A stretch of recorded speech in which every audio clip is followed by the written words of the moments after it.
किसी गांव में हरिया नाम का एक गरीब आदमी रहता था। वह दिन भर काम करता तब जाके एक वक्त की रोटी जुटा पाता था। उसके पास रहने के लिए एक मात्र छोटी झोपड़ी थी।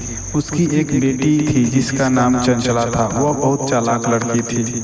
एक दिन हरिया को कोई काम नहीं मिला, जिससे वह और उसकी बेटी को रात में भूखे पेट सोना पड़ा। अगले दिन हरिया उठा और काम की तलाश में निकल गया, लेकिन उस दिन भी हरिया को कोई काम नहीं मिला।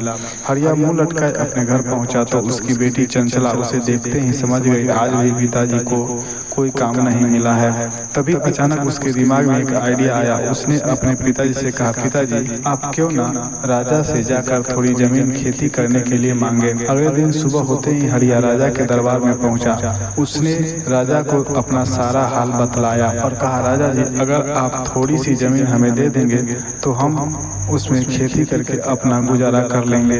राजा ने हरिया की सारा बात सुनकर अपने एक मंत्री से कहा कि गांव में जाकर पता लगाओ कि कहीं यह झूठ तो नहीं बोल रहा है। राजा के मंत्री ने गांव में गया, सारा हाल पता किया और वापस आकर राजा से कहा, हाँ महाराज हरिया सही कह रहा है। तब राजा ने हरिया को कुछ जमीन देकर कहा, देखो मैं तुमको थोड़ी जमीन दे रहा हूँ, लेकिन इस जमीन पर तुम्हारा कोई अधिकार नहीं होगा, तुम सिर्फ खेती करने से मतलब रखोगे।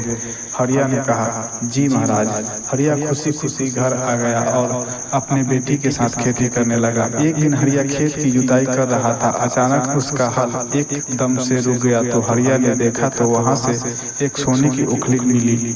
तो वह ओखली को लेकर सीधे अपने घर पहुंचा और सारी बात अपनी बेटी को बतलाई और कहा, यह सोने की ओखली राजा के खेत से मिला है, इसलिए मैं इसे राजा को दे दूंगा, नहीं तो बेईमानी होगा। उसकी बेटी ने कहा, पिताजी अगर आप ऐसा करेंगे तो फंस जाएंगे। अगर आप राजा को यह ओखली देंगे तो वह मूसली आपसे मांगेंगे। तब हरिया ने कहा, नहीं बेटी अपने राजा ऐसा नहीं है। और वह अपनी बेटी का एक भी बात नहीं मानी और ओखली को लेकर राजा के पास चला गया। राजा के पास पहुंचकर उसने सारी बात बताते हुए उसने उस सोने की ओखली को राजा को दिया। राजा ने उस ओखली को देखा, प्योर सोने की थी। तभी अचानक एक मंत्री ने कहा, इसका मूसल कहाँ है। तब हरिया ने कहा, नहीं हमें सिर्फ ओखली ही मिला है। मंत्री ने कहा, महाराज जरूर यह आदमी लालच के बस में आकर झूठ बोल रहा है, इसने उस सोने के मूसल को रख लिया है। राजा के दिमाग में यह बात घर कर गई। राजा ने कहा कि तुम सोने की मूसली दो, नहीं तो मैं तुम्हें जेल में रख डाल दूंगा। यह सुनते ही हरिया रोने लगा, चिल्लाने लगा, महाराज मेरे पास सिर्फ ओखल है, इसकी मूसली नहीं है।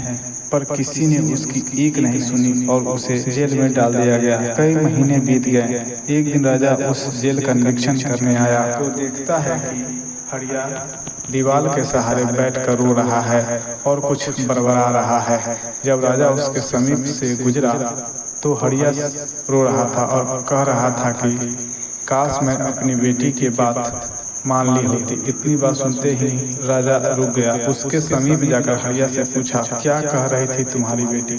तब हरिया ने कहा, मेरी बेटी कह रही थी कि आप इस ओखली को राजा को मत दीजिए, कि जब आप यह ओखली राजा को देने जाएंगे तब राजा आपसे इस ओखली के मूसल के बारे में जरूर पूछेंगे कि आप मूसली नहीं देंगे तो वो आपको जेल में डाल देंगे। और देखिए जैसा मेरी बेटी ने कहा था ठीक वैसा ही हुआ। उसी बात को सोचकर मुझे रोना आ रहा है। राजा को लग गया कि यह आदमी निर्दोष है।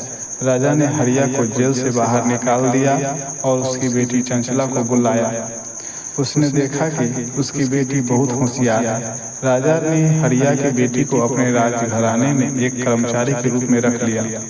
अब हरिया को खेती करने की जरूरत नहीं, क्योंकि हरिया और चंचला दोनों ही राजघराने में रहने लगी और खुशी खुशी जिंदगी बिताने लगी। दोस्तों यह छोटी सी कहानी हमें बताती है कि बुद्धि जो है ना वो उम्र की मोहताज नहीं होती। आप जिंदगी के किसी भी पड़ाव पर सफल हो सकते हैं।